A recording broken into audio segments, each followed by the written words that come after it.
Qu'est-ce donc que le temps? Si personne ne me le demande, je le sais. Mais si on me le demande et que je veuille l'expliquer, je ne sais plus du tout. Alors ce n'est pas moi qui dis cela, c'est saint Augustin dans ses Confessions. C'est une des phrases les plus célèbres sur le temps, et c'est déjà une manière de dire effectivement que le temps est à la fois la réalité la plus familière, la plus évidente, et la plus mystérieuse. Le temps nous échappe toujours.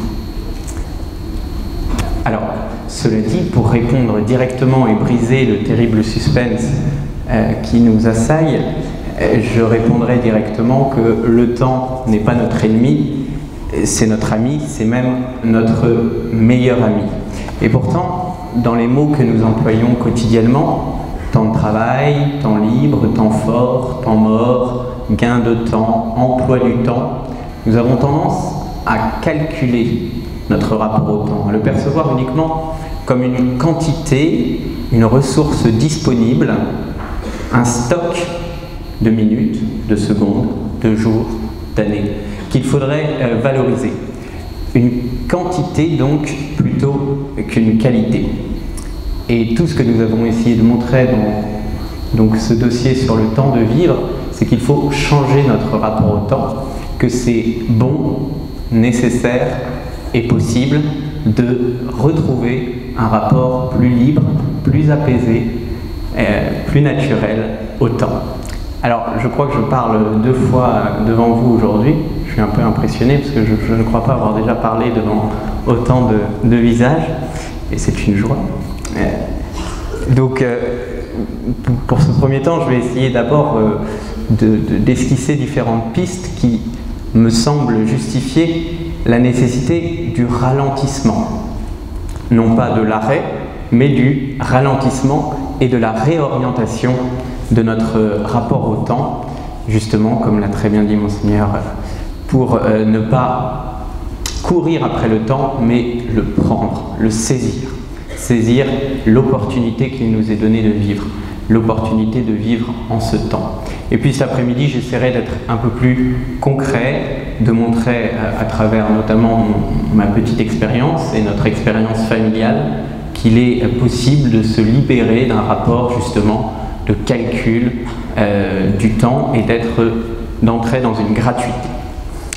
Alors, je voudrais développer ce matin dans le temps qui m'est imparti, si j'y arrive, à développer voilà, 5 pistes successivement. Alors d'abord, constater que nous vivons à l'heure de l'accélération généralisée, et cette accélération est une fuite en avant destructrice qui nous amène donc à changer notre rapport au temps pour mieux vivre.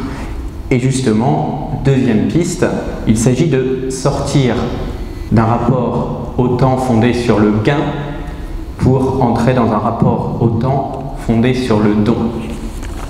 Troisièmement, j'essaierai de montrer que prendre le temps de vivre, c'est sortir d'un temps artificiel pour retrouver un temps plus naturel, plus conforme à la nature et à notre nature. Prendre le temps, donc, ce sera mon 4e point, c'est accepter nos limites, et notamment la réalité indépassable de la mort.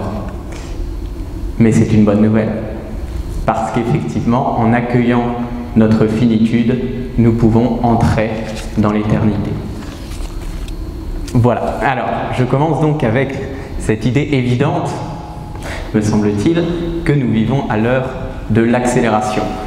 Nos vies ressemblent de moins en moins à un long fleuve tranquille, pour reprendre une formule célèbre, et de plus en plus à des torrents en crue. Alors je suis désolé de dire ça alors que vous traversez dans cette belle Provence une terrible période de sécheresse, si j'ai bien compris, la pire peut-être depuis la Libération, disait votre vicaire général ce matin.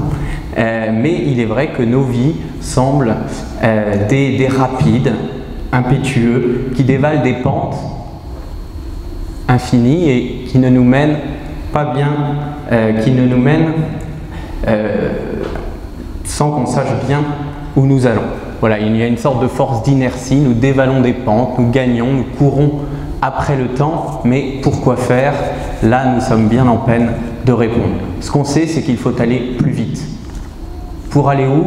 Voilà. Et plus nous mettons d'énergie à accélérer, plus notre époque développe des moyens de gagner du temps, moins nous savons qu'en faire.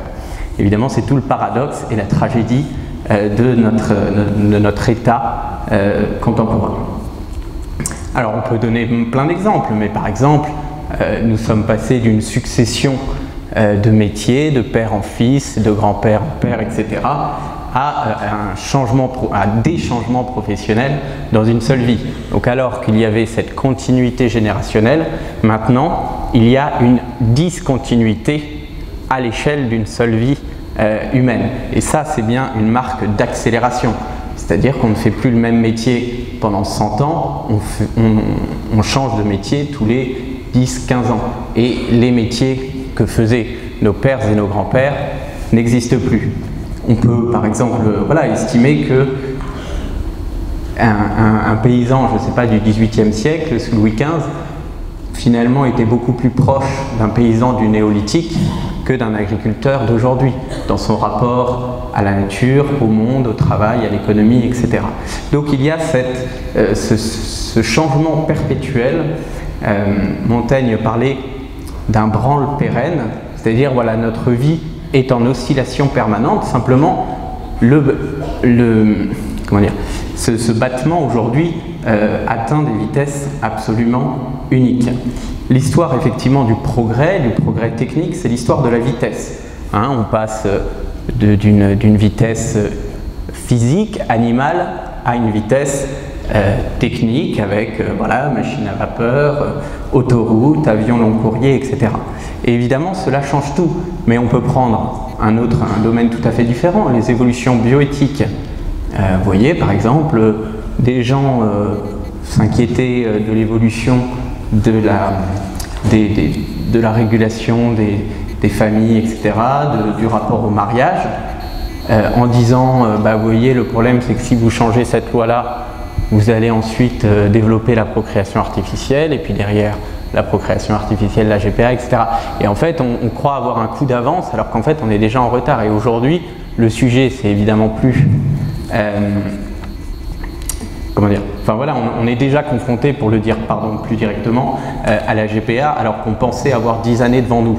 Et en fait, le fait que la GPA soit problématique, a déjà disparu. Comme si, on se disait, bon, moi j'ai entendu plein de gens me dire, ça c'est bon, on a encore un peu de temps pour résister à ça. Et en fait non, c'est tout de suite, maintenant, parce que nous vivons dans un monde hyper connecté, ce qui fait que un phénomène qui se passe à l'autre bout du monde arrive chez nous extrêmement vite et sans qu'on sache bien comment l'arrêter. Donc c'est vrai que nous sommes happés par cette accélération absolument universelle. Le problème, c'est qu'on a beau gagner du temps, on ne sait pas bien qu'en faire, que faire de ce temps gagné, comment le vivre. Et il y a un paradoxe, c'est que nous passons une énergie folle à gagner du temps et en même temps, quand vous parlez aux gens, ils vous disent toujours qu'ils sont débordés. Donc là, on pourrait quand même s'interroger sur l'efficacité réelle de tous ces artefacts, de tous ces moyens technologiques qui nous font gagner du temps, alors que on se plaint en permanence de notre manque de temps. Et moi, je suis frappé. Alors moi, je ne dis jamais que je suis débordé parce que, très honnêtement, je ne le suis jamais.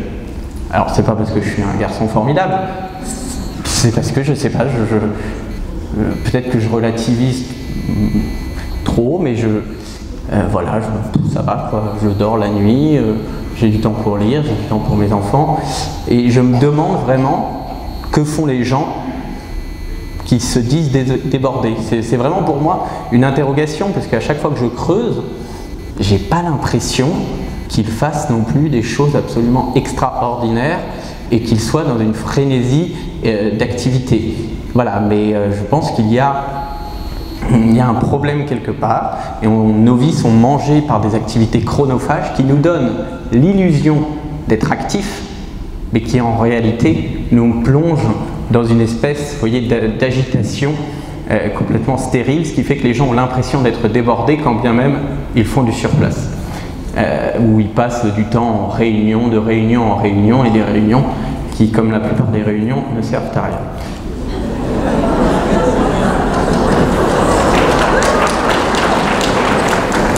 Cette histoire de réunion, j'y reviendrai cet après-midi parce que c'est vraiment, à mon avis, absolument décisif. La réunionite est sans doute l'une des maladies chroniques, une maladie du temps. Alors, et peut-être particulièrement dans le domaine pastoral.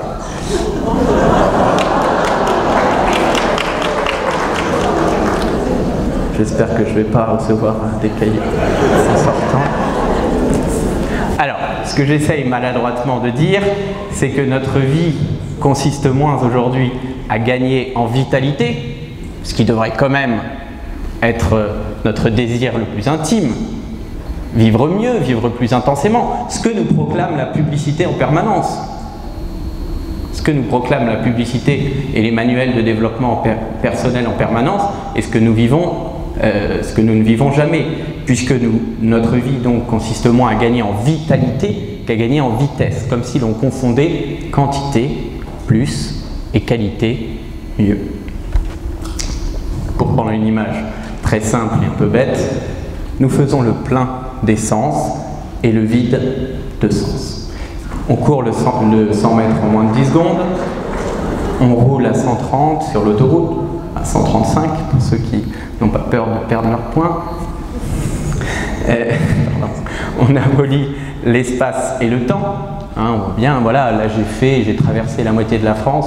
Alors, comme je ne suis pas très doué pour prendre le train, j'ai mis un peu plus de temps que prévu, mais vous voyez, le fait de faire Paris-Aix-en-Provence en 3 heures, c'est absolument délirant. Et ce qui est drôle, c'est que aujourd'hui, quand on prend un TER plutôt qu'un TGV, on a l'impression de se traîner, alors qu'à l'échelle de l'histoire de l'humanité, on va à une vitesse vertigineuse.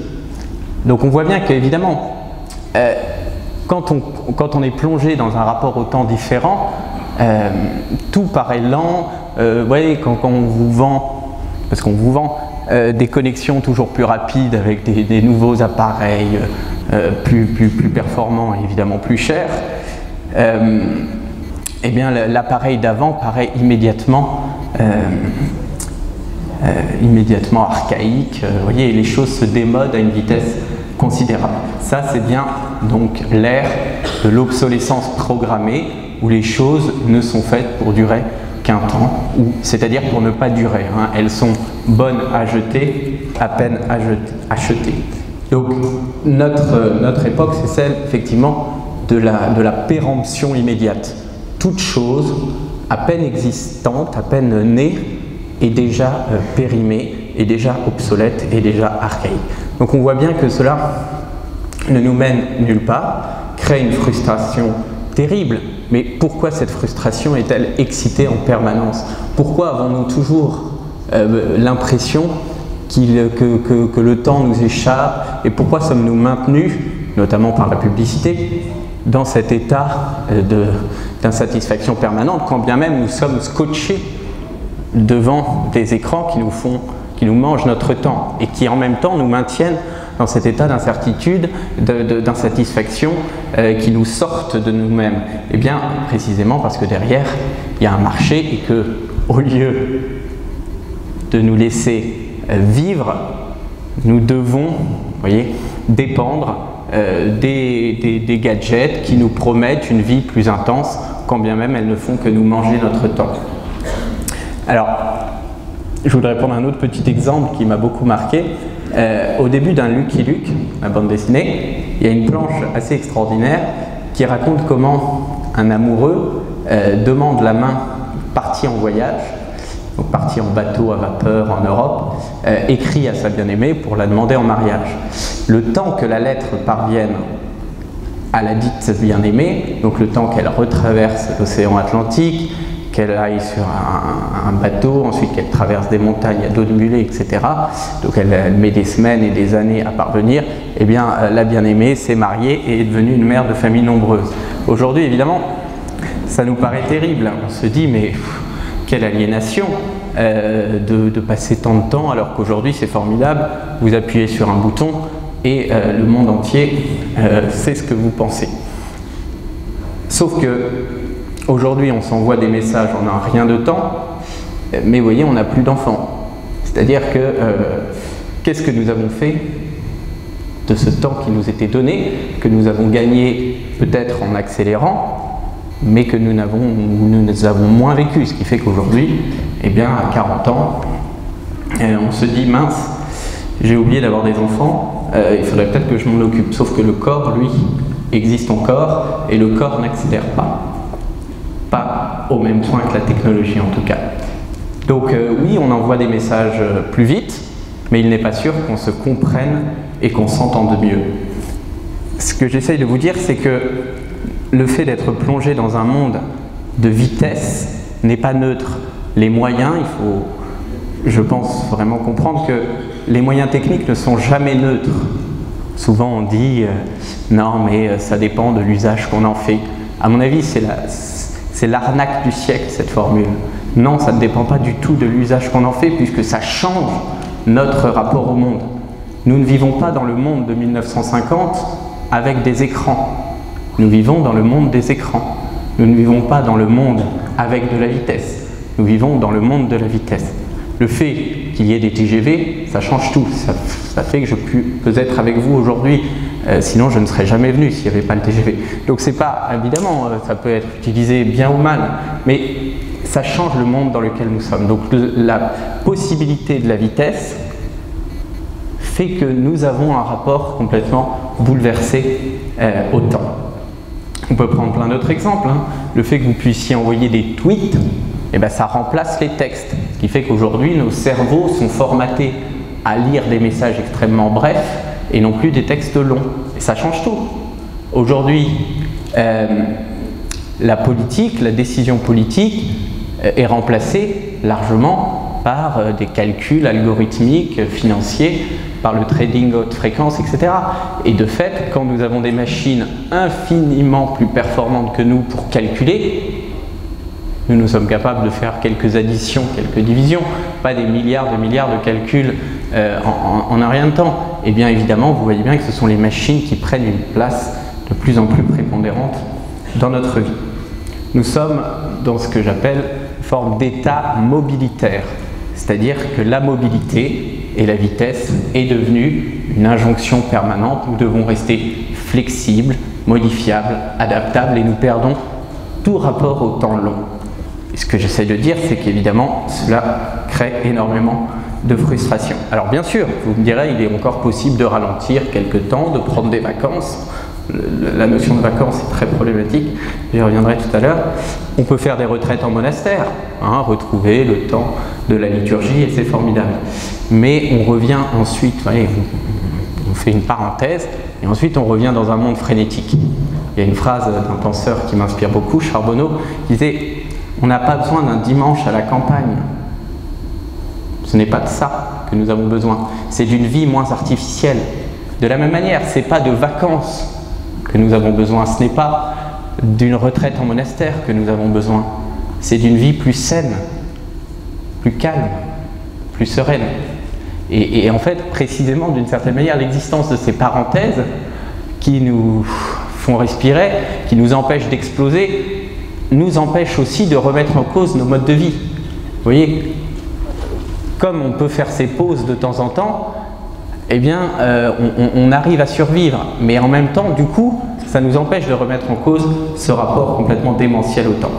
Donc, il est urgent de ralentir et de toute manière, nous allons devoir le faire. Nous allons devoir le faire parce que notre planète ne tiendra pas à ce rythme-là. Et nous-mêmes, voilà, on peut penser aux accidents du travail, etc., à l'explosion des maladies professionnelles, des burn-out, etc. Voilà, nos corps ne sont pas faits pour subir des cadences infernales, pour être sous pression en permanence.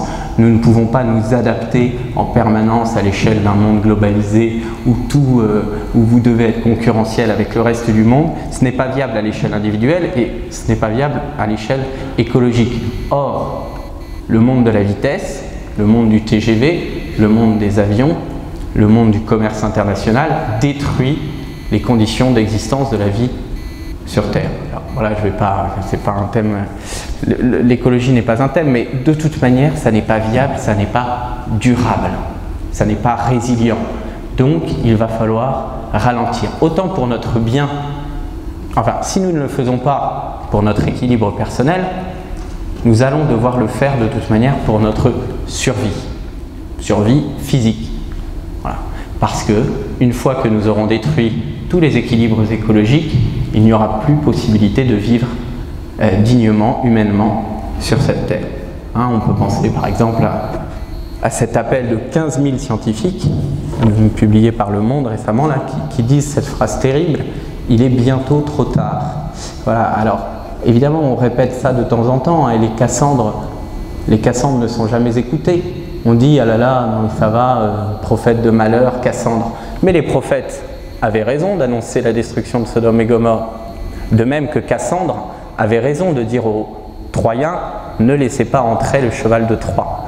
Donc quand on dit oh les Cassandres, on vous connaît, catastrophistes, alarmistes, on oublie que Cassandre avait raison et que si les Troyens avaient écouté Cassandre, Troie serait encore une cité florissante. Alors, pardon pour ce panorama très rapide, l'accélération nous mène droit dans le mur, elle a permis de lever beaucoup de barrières, mais maintenant, cette fuite en avant nous mène à une forme d'autodestruction. Nous le voyons au plan individuel et hélas, parce que c'est pire, c'est plus inquiétant au plan écologique.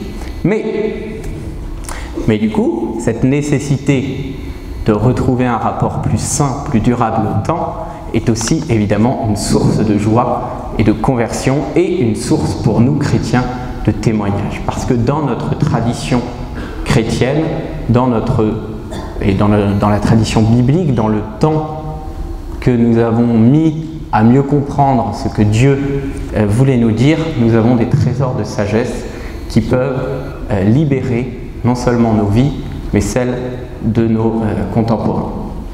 Alors, cette première leçon que nous pouvons recevoir de notre tradition, c'est qu'il faut sortir d'un rapport de calcul au temps pour entrer dans celui du don. J'ai été un peu mal à l'aise quand j'ai vu le logo de la journée, puisque précisément, c'est le fait de calculer le temps avec des chronomètres, etc., qui nous a aussi mis dans cette volonté frénétique de gagner du temps. Quand on a vécu en symbiose avec la nature, on savait bien qu'on ne pouvait pas accélérer le temps. Quand vous cultivez la terre, vous savez bien que vous ne pouvez pas accélérer le temps. Il faut être dans la patience des saisons. Une fois qu'on a tout artificialisé, on s'est mis à chronométrer le temps de cette manière. On n'a plus vécu avec les saisons, on n'a plus vécu avec l'alternance du jour et de la nuit, du fait de l'électricité, on n'a plus vécu aussi avec nos propres âges. À chaque jour suffit sa peine. Cette formule célèbre, on oublie un peu qu'on la doit à notre Seigneur Jésus-Christ. Je ne sais plus la référence en revanche, je suis désolé si quelqu'un s'en souvient, mais c'est bien une formule évangélique. À chaque jour suffit sa peine. Alors, nous pourrions nous répéter cela à des moments où on se donne à chacun une pression pour faire plus, etc. Voilà. Qu'est-ce que nous avons fait de bon aujourd'hui? Et ces questions du discernement, le fait de dire est-ce que ce que je fais est bon, utile, nécessaire, ça prend du temps. Donc il faut, vous voyez, avant chaque activité, on devrait se poser, discerner, prendre le temps de discerner. Le problème, c'est que précisément, puisqu'on nous dit qu'il faut multiplier les activités, et que vivre intensément, c'est multiplier les expériences, les activités, évidemment, le temps que vous mettez à multiplier les activités, vous le perdez à discerner, à méditer, à chercher ce qui est bon et juste. Évidemment, ce qui nous a mis aussi dans le pétrin, c'est la fameuse formule « le temps c'est de l'argent », « time is money », qui est évidemment liée à la pensée rationaliste, etc. On va tout rentabiliser, chaque seconde doit être utile, non pas bonne, mais utile précisément, efficace. Le temps c'est de l'argent, et du coup, calculons-le pour traquer absolument tous les instants gratuits, puisque si time is money, alors le temps gratuit est un temps perdu, un temps mort. Hein, c'est une formule de mai 68, vivons sans temps mort aussi. Et on voit bien que là, l'idéologie du travail, hein, la valeur travail, c'était terrifiant ces formules, comme si le travail n'était pas d'abord un moyen pour faire vivre sa famille, j'y reviendrai cet après-midi, mais comme si c'était une fin en soi. Voilà, time is money, ça veut dire que tout doit être dirigé vers la productivité maximale. Eh bien, je pense qu'il faut non pas que tout soit absolument faux dans l'idée que le travail soit une finalité bonne en elle-même, mais il faut la remettre à sa place, sinon, eh bien, effectivement, tout temps gratuit devient à nos yeux un temps mort. Mais c'est vrai dans le domaine professionnel, mais aussi voilà, dans le domaine pastoral et dans tous les domaines de notre vie. Et dans ce cas-là, ça veut dire quoi? Ça veut dire que la prière, qui est un temps gratuit, qui ne produit pas en elle-même d'efficacité visible, ça veut dire que c'est un temps mort. Et donc là, voilà, vous voyez tous à quoi je fais référence, à cette espèce d'activisme, mais on sait tous que, par exemple, Mère Teresa perdait, j'utilise à dessein cette expression, perdait 1 heure devant son Seigneur à l'aube pour pouvoir ensuite se donner aux autres. Elle se donnait d'abord. Elle perdait d'abord son temps avec Jésus pour perdre ensuite son temps avec des mourants. Et elle ne servait à rien puisqu'elle ne leur permettait pas de vivre plus longtemps, mais elle leur permettait de mieux vivre jusqu'au bout leur vie. Et donc vous voyez que là, ça nous montre que ce qui compte n'est pas la quantité, mais bien évidemment l'intensité réelle, la qualité de la vie. Alors, prendre le temps de vivre, sortir de ce rapport purement quantitatif et financier au temps, c'est aussi sortir d'un temps artificialisé, déraciné, pour retrouver un temps plus naturel. Le temps de la patience, des saisons, comme je le disais, le temps de la maturation. On a effectivement troqué l'idée d'une croissance, d'une croissance rapide, dopée, artificialisée, contre celle, qui me semble plus belle, de l'enracinement et de la maturation. Un arbre, certes, croît, mais il croît il ne croît pas comme une fin en soi, croît avec l'accent circonflexe, hein. C'est-à-dire qu'un arbre ne cherche pas à aller le plus haut possible, il cherche à atteindre sa bonne taille, à être à sa place. Un chêne n'atteindra jamais 150 mètres de haut, un chêne ne rivalisera jamais en hauteur avec le séquoia, mais il se déploiera autrement. C'est précisément ça qu'on appelle la maturation. Or, nous sommes dans une époque qui veut toujours aller plus vite et qui veut surtout toujours plus.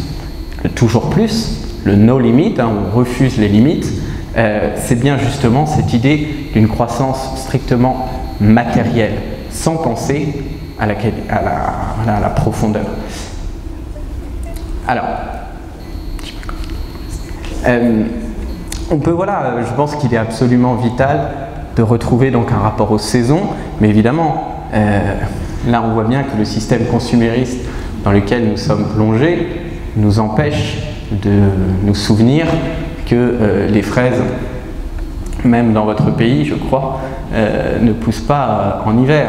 Et donc qu'il faut attendre le printemps, le mois de juin dans mes contrées, pour pouvoir savourer les fraises. Mais surtout, pire, elle oublie qu'on savoure bien mieux les fraises quand on les mange en leur temps. Ça veut dire que la venue des fraises est une fête, alors que la disponibilité artificielle des fraises est triste. Pourquoi triste?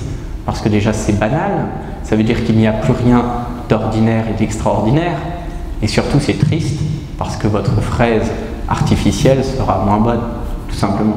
Et donc on voit bien aussi que ce refus des saisons est une diminution de l'intensité, de la vraie joie. On vous crée une abondance artificielle, superficielle, mais qui est une abondance insipide, alors que la nature, dans sa fécondité saisonnière, elle donne non seulement en abondance, mais donne avec une saveur indicible. Et c'est ça aussi, je pense, que nous devons réapprendre, la patience.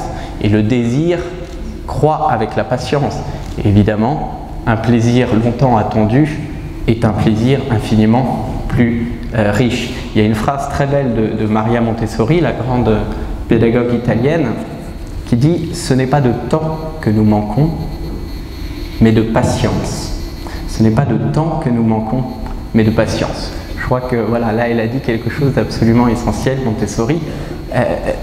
Et on voit bien que nous sommes, voilà, je le disais, maintenus dans un état d'excitation permanente, le tout de suite, le fameux tout de suite, mais en fait qui ne peut plus qui ne laisse plus le désir creuser en nous, creuser.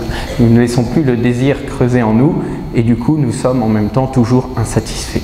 Nous ne sommes jamais comblés, tout simplement parce que à peine notre désir assouvi, nous en produisons de nouveau, ou plutôt la publicité en crée en nous de nouveau. On peut voir ça évidemment dans le rapport aux fruits et légumes, c'est très clair, mais aussi dans les rythmes biologiques. Alors là, c'est vrai qu'il y a une différence entre les hommes et les femmes. Les femmes sont cyclées, elles sont dans un cycle, et aujourd'hui c'est une tragédie puisque les grands groupes de la Silicon Valley proposent à leurs salariés et ES de congeler leurs ovocytes pour pouvoir, entre 20 et 30 ans, soit au moment où elles sont les plus fécondes, être entièrement au service du grand capital, et ensuite, enfin, quand elles auront 40 ans, peut-être penser à leur famille. Et donc elles iront décongeler leurs ovocytes pour penser avoir des enfants. Donc nous voyons que nous artificialisons complètement nos existences, nous perdons le temps, la notion du temps. Il se trouve que le corps humain est particulièrement fécond à cette période, et après évidemment nous courons après le temps que nous avons perdu, nous multiplions les artifices, les gadgets, les médicaments, etc. pour essayer de rattraper le temps perdu. Pourquoi? Parce que nous avons vécu à contre-temps, parce que nous n'avons pas saisi le bon instant. Et alors là, il faut quand même que je vous cite ce passage merveilleux du chapitre 3 de l'Ecclésiaste, que vous connaissez sans doute tous, mais que je ne résiste pas au plaisir de le lire tellement il est beau. Donc, chapitre 3 de l'Ecclésiaste, après, vous savez, la contemplation un peu inquiète de la vanité de la vie, l'Ecclésiaste écrit « Il y a un moment pour tout, et un temps pour toute chose sous le ciel, un temps pour enfanter et un temps pour mourir, un temps pour planter et un temps pour cueillir, un temps pour tuer et un temps pour guérir, un temps pour détruire et un temps pour bâtir, un temps pour pleurer et un temps pour rire, un temps pour gémir et un temps pour danser, un temps pour lancer des pierres et un temps pour en ramasser, un temps pour embrasser et un temps pour s'abstenir, un temps pour chercher et un temps pour perdre, un temps pour garder et un temps pour jeter, un temps pour déchirer et un temps pour coudre, un temps pour se taire et un temps pour parler. Je vais bientôt me taire. Un temps pour aimer et un temps pour haïr, un temps pour la guerre et un temps pour la paix. Et je crois que c'est précisément l'idée qu'il y a un temps pour tout que nous refusons de vivre, puisque nous voulons tout de suite et tout faire tout le temps, que rien ne nous soit impossible, que les limites que le réel nous impose, par son épaisseur, par ses résistances concrètes, qu'elles soient abolies pour une forme d'omnipotence de l'individu qui refuserait toutes ces limites temporelles. Eh bien, je crois au contraire que retrouver un rapport naturel, durable au temps, c'est une source de joie. Penser sur le long terme, par exemple la succession des générations, c'est aussi le fait pourquoi nous détruisons nos écosystèmes et donc nos propres conditions d'existence sans que ça nous pose d'énormes problèmes moraux, alors que ce que nous faisons est criminel. Eh bien parce que nous ne pensons plus, ou pas assez, aux générations qui nous succéderont. Si nous avions un tant soit peu conscience de l'état de la terre que nous laissons à nos enfants, mais jamais, au grand jamais, nous continuerions à tout saccager.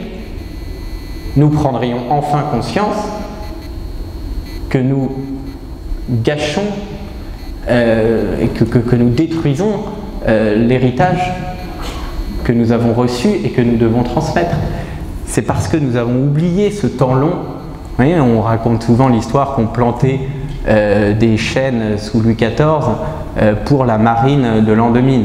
Bon, évidemment, ils ne pouvaient pas savoir qu'on ne construirait plus des bateaux en bois 300 ans plus tard. Mais vous voyez, bon, évidemment, là c'est le niveau politique, mais au niveau moral, jamais nous ne consentirions à continuer à vivre de manière aussi aberrante que la manière dont nous vivons aujourd'hui si nous pensions à nos enfants, à nos petits-enfants. Et c'est bien tout le drame, c'est qu'effectivement, après moi le déluge, si on ne se soucie plus de la suite, eh bien, aucune raison de s'imposer des limites et de vivre décemment. L'indécence est permise si nous vivons dans l'inconséquence, si nous n'avons pas à payer les conséquences de nos actes, ou si nous ne pensons pas à ceux qui en subiront, eux, les conséquences. Et donc, voilà, je pense que la vie de famille est déjà une manière de penser le temps long et du coup de se dire, est-ce que ma vie est juste et bonne? Est-ce que les activités que je pratique sont justes et bonnes?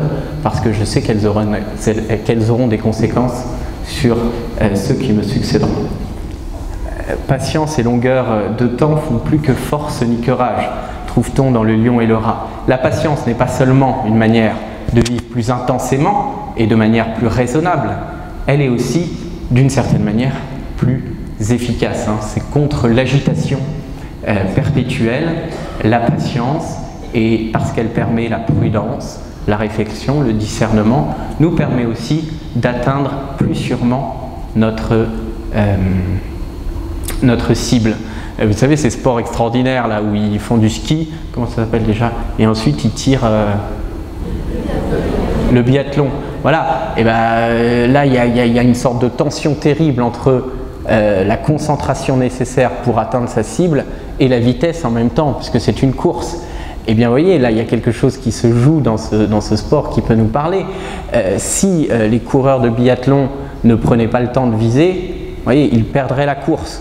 Et donc ils ont besoin, c'est aussi la fameuse formule, voilà, qui veut ménager loin, qui veut voyager loin ménage sa monture. Nous avons aussi besoin, pour vivre bien, voilà, de ralentir, d'être patient, parce que sinon nous sommes sûrs de tout rater. Et on sait que la frénésie ne produit rien de bon. Voilà, je vais être obligé d'accélérer un petit peu, je le crains. Alors, prendre du coup le temps de vivre, voilà, c'est accepter nos limites. Alors, pardon, j'ai l'air un peu obsessionnel, mais je pense que voilà, l'accélération, c'est aussi une manière pour nous de nous abstraire ou de croire que nous pourrions nous émanciper de tout ce qui nous attache à notre matérialité et donc nos limites. Évidemment, aujourd'hui, vous avez par exemple des discours, alors sans doute largement fantasmatiques, mais les discours des post-humanistes qui vous disent « demain nous vivrons 1000 ans », donc c'est le vieux rêve, évidemment, de concurrencer Dieu, c'est toujours la même histoire, rien de nouveau sous le soleil, dirait l'Ecclésiaste, mais en même temps, aujourd'hui, nous disposons d'infiniment plus de moyens qui peuvent nous laisser croire que ces rêves, ces fantasmes, qui sont vieux comme le monde, n'ont jamais été aussi proches. Et c'est vrai que voilà, l'allongement de l'espérance de vie, alors à la fois on dit c'est formidable, parce que des arrière-grands-parents peuvent connaître leurs arrière-petits-enfants, mais en même temps on voit tout de suite les difficultés terribles que ça nous pose face aux fins de vie, face voilà, à la solitude des EHPAD. Je pense qu'on a tous fait cette expérience-là et on se dit quel est le sens de vivre plus longtemps si la vie n'est pas, voyez, n'a pas guère plus de sens et surtout si c'est pour laisser les gens mourir seuls à l'hôpital, pourquoi rallonger la vie artificiellement? Bon. Donc vous voyez, l'allongement, le fait de distordre le temps par des moyens techniques bon, ne crée pas de manière automatique, loin de là, un surcroît de vie, un surcroît de joie. Alors justement, nous vivons dans une époque où on nous fait croire qu'appuyer sur un bouton suffit. C'est ce que certains appellent la press button society. Et bien contre cette société de l'immédiateté, il faut retrouver la patience, le temps long, le sens, la succession. Et c'est cette phrase de l'Ecclésiaste, il y a un temps pour enfanter et un temps pour mourir. Voilà, que chacun vive en son temps. Et il y a une formule très célèbre aussi et très belle de Montaigne, le philosophe de la Renaissance, qui dit donc dans ses essais « Notre grand et glorieux chef-d'œuvre, la plus belle chose que nous puissions faire, c'est de vivre à propos. Quand je danse, quand je me promène, je me promène. Voilà. J'accepte d'être à ce que je fais. » Ce qui, effectivement, impose d'accepter la limite. Je n'ai pas le don d'ubiquité, je suis là et pas ailleurs devant vous ce matin. Vous êtes là et pas ailleurs. Mais effectivement, par exemple, le fait d'être équipé d'un téléphone connecté peut nous donner l'illusion que nous sommes à la fois là et ailleurs. Et du coup, on se disperse. Et on a perdu la notion de concentration. Qu'est-ce que c'est que la concentration? C'est l'attention à quelque chose qui est là devant nous et à qui effectivement nous nous donnons. Et moi, qui suis professeur en lycée, je vois bien la difficulté à rester concentré sur un texte, sur une image. Notre esprit est volatile. Et donc encore une fois, c'est toujours la même chose. On a l'impression de gagner en puissance, mais on reste en surface. On perd en profondeur ce qu'on gagne en surface. Et c'est particulièrement vrai, je crois, dans notre rapport au temps. J'avance. Où étais-je? Donc, prendre le temps de vivre, c'est accepter nos limites. Et ça, c'est une bonne nouvelle. Et c'est une bonne nouvelle missionnaire. C'est une bonne nouvelle pour l'évangélisation. Pour la nôtre, parce que rappelons qu'évangéliser, c'est d'abord se convertir soi-même, et Dieu sait qu'il y a du boulot, et puis aussi pour témoigner, pour annoncer la joie de l'évangile autour de nous. Pourquoi accepter nos limites, accepter notre finitude, le fait que nous soyons là et pas ailleurs, que nous soyons toujours pris dans un ici et un maintenant dont nous ne pouvons pas nous abstraire? C'est une bonne nouvelle parce que ça creuse en nous le désir de l'éternité. C'est parce que mon temps, mais d'une certaine manière compté, que je sais que je ne suis que de passage, que naît en moi le désir non seulement, comme je le disais tout à l'heure, de la succession. Ce n'est pas moi qui vais rester éternellement, mais je vais pouvoir me perpétuer à travers les enfants. Et on sait que c'est l'ordre qu'on reçoit dans la Genèse. Soyez féconds pour vous donner une continuité. Et cette continuité appelle notre responsabilité, notre comportement responsable, mais ça creuse aussi, au-delà de ce désir de se perpétuer à travers ses enfants, ça creuse aussi le désir évidemment de l'éternité, du face-à-face avec Dieu, que quelque chose ne nous échappe plus. Si tout est vanité, comme le dit l'Ecclésiaste, Dieu, lui, est le seul être qui ne soit pas vain, qui ne soit pas une bulle d'air, qui ne soit pas une illusion, qui ne soit pas périssable. Et on le voit, la longue histoire du peuple de Dieu, de la révélation, dont nous sommes la dernière page en train de s'écrire, il y en aura d'autres après nous, souhaitons-le. Dieu nous prend dans notre temps, il nous prend notre temps et il nous prend dans notre temps, et il se révèle à nous petit à petit, et il fait naître en nous le désir d'éternité petit à petit.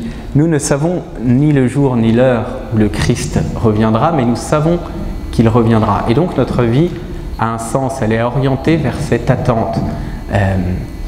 Et voilà, il y a plusieurs phrases de saints qui disent « Qu'est-ce que vous feriez de votre dernière heure si vous saviez que le Christ revenait dans une heure? Qu'est-ce que vous feriez? Ou si vous saviez que vous mourriez dans une heure, qu'est-ce que vous feriez ?» Je ne sais plus quel saint, sans doute plusieurs ont-ils dit à peu près la même idée. Il dit je continuerai à préparer la cuisine, même si j'aurais pas le temps de la manger, parce que c'est bon, c'est bien, c'est une bonne chose, ou de jouer au ballon. C'est pas Don Bosco qui disait ça, ou Dominique Savio, voilà. Ce n'est lui, c'est donc son frère. Comme on est tous frères dans l'église, on est sûr de ne pas trop se tromper. Bon, et bien donc, voilà, nous savons que tout instant que nous vivons peut être l'instant ultime avant la rencontre. Et donc, il est d'une certaine manière sanctifié, puisque Dieu viendra pas forcément quand nous serons en adoration devant le Saint-Sacrement. Dieu viendra peut-être quand nous serons en train d'éplucher des pommes de terre. Et ça, c'est une merveilleuse manière de donner du sens à l'épluchage de pommes de terre, qui est en soi une très belle activité. C'est Guy de la Rigaudy, pour le coup, là je me souviens, qui disait que c'est pas moins glorieux d'éplucher des pommes de terre que de construire des cathédrales, parce que surtout si vous épluchez ces pommes de terre, qui ont été évidemment cultivées à quelques kilomètres de chez vous, localement, et puis dans de bonnes conditions sociales et écologiques, mais surtout si vous les partagez, voilà, évidemment, si c'est pour donner un repas fraternel et convivial, c'est formidable. Donc, tout ce que nous faisons est bon parce que nous savons que Dieu peut se révéler à travers cela. Et nous savons qu'il vient porter toutes nos petites activités matérielles, même les plus apparemment dérisoires, qu'il les porte, lui, dans l'éternité. Alors, à l'Évangile, il y a 15 jours, je crois, je veux dire le dimanche, nous avons eu la magnifique parabole des vierges sages et folles, et il s'agit bien, voilà, de nous tenir prêts, mais se tenir prêt, c'est aussi, voilà, vivre l'instant en sachant que cet instant peut être l'instant ultime. Ce qui ne veut pas dire, du coup, nous dire, non mais ça ne sert à rien, abandonnons ces activités. Ça veut dire qu'elles ne sont pas justement dérisoires aux yeux de Dieu. Et donc notre temps n'est pas perdu si nous le consacrons à des petites choses, pourvu que ces petites choses soient orientées vers un surcroît de joie, de vie, de partage. Alors je crois que Dieu les accueille.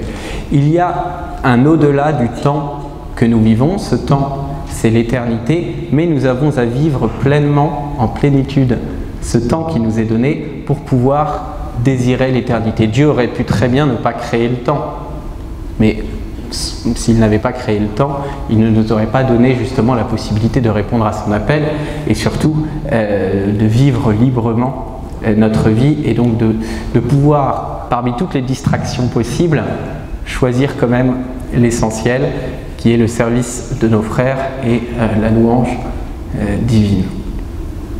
Dieu est l'alpha et l'oméga. Nous nous trouvons entre l'origine et la fin. Nous savons que c'est Dieu qui nous tire du néant et que notre vie s'achèvera en Dieu, quoi que nous fassions. Quoi que nous puissions, voilà, quelles que soient les activités ou les divertissements dont nous nous étourdissons, nous savons que notre vie se retrouvera en Dieu. Je finis. Voilà, s'il y a une idée que j'ai essayé de dire, c'est qu'il nous faut vivre le temps comme une grâce, qui soit toujours une grâce de la rencontre possible avec nos frères, avec Dieu, et non comme une contrainte. Et donc cessons de courir après le temps, mais vivons-le pleinement. Et du coup, c'est ce que je développerai cet après-midi, ça veut dire qu'il ne faut pas réfléchir à ce que nous devons ou pouvons faire, mais à ce que nous pouvons et devons être. Et ça change absolument tout. Je vous remercie.